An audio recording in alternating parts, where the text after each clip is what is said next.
Oy, tol. Huwag tayo tumawid. Malas daw kasi may tumawid na itim na pusa. Totoo ba yun?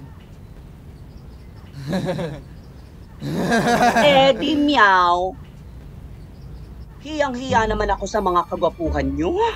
Hay! Ayoko na lang mag-talk. Di mo na-expect, no? Ganyan talaga ang buhay. May mga bagay na hindi mo ni-expect na mangyayari. Gaya na di natin alam kung kailan tayo kukunin ni Lord. Kaya dapat, laging handa.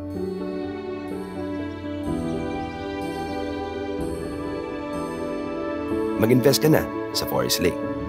Forest Lake, a better place.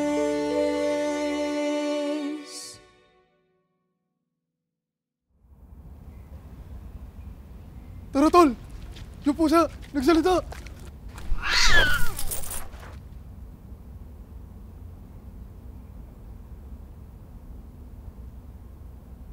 Swerte?